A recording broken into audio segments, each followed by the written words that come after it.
17 वर्षाची शिक्षा भोगल्यानंतर सर्वोच्च न्यायालयाकडून जामीन मिळाल्यावर पुन्हा बाहेर आलाय।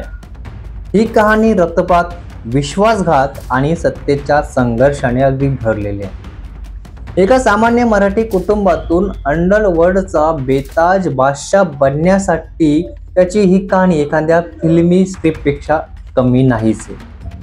मोठमोठे गँगस्टर ही थरकाप कापायचे असं एक नाव मुंबईतल्या गल्ल्यांमध्ये कधी काळी घेतल्या जायचं। ते नाव म्हणजे अरुण गवळी। त्याला त्यांचे लोक प्रेमाने डॅडी म्हणत असत। त्याने दगडी चाळीला आपल्या साम्राज्याचं केंद्र बनवलं होतं आणि अंडरवर्ल्ड मधील सर्वात मोठा डॉन असणारा दाऊद इब्राहिमसह छोटा राजन आणि रवी पुजारी सारख्या क्रूर गँगस्टर्सची टक्कर घेतली होती।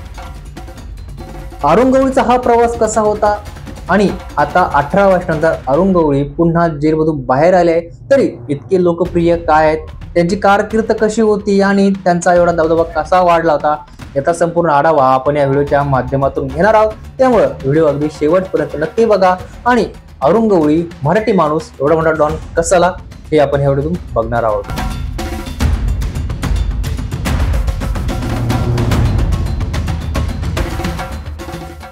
अरुण गवळी, ज्याला डॅडी म्हणून ओळखले जाते, मुंबईच्या भायखळा भागातील दगडी चाळीतून उदयास आलं हे असं नाव आहे, ज्याने एकेकाळी मुंबईच्या अंडरवर्ल्डला हादरले होते।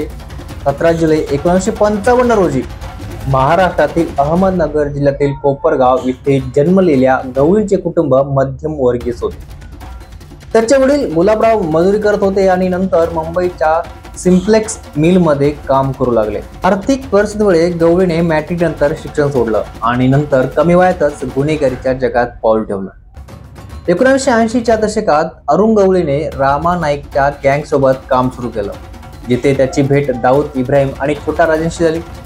त्यावेळी दाऊद मुंबईच्या अंडरवर्ल्ड मध्ये एक उदयोन्मुख नाव होतं। गवळीला दाऊदच्या बेकायदेशीर शस्त्रे आणि ड्रगची खेप सुरक्षित ठिकाणी पोहोचण्याची जबाबदारी देण्यात आली होती। ही मैत्री काही काळ खूप टिकली, परंतु लवकरच हे नाव शत्रुत्वात बदलले। 1988 मध्ये गवळीचा जवळचा मित्र रामा नाईकची एका गँगवॉर मध्ये हत्या झाली आणि या हत्येमागे दाऊद इब्राहिमचा हात असल्याचा गवळीचा संशय होता।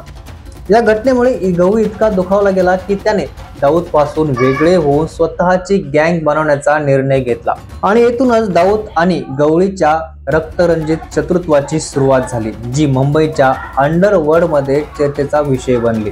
दाऊदला धडा शिकवण्यासाठी गवळीने मोठे पाऊल उचलले आणि 26 जुलै 1992 रोजी गवळीच्या 4 शूटर्सनी दाऊदची मोठी बहीण हसीना पारकरचा पती इब्राहिम पारकरला मुंबईतील त्याच्याच हॉटेल बाहेर गोळ्या घालून ठार केले।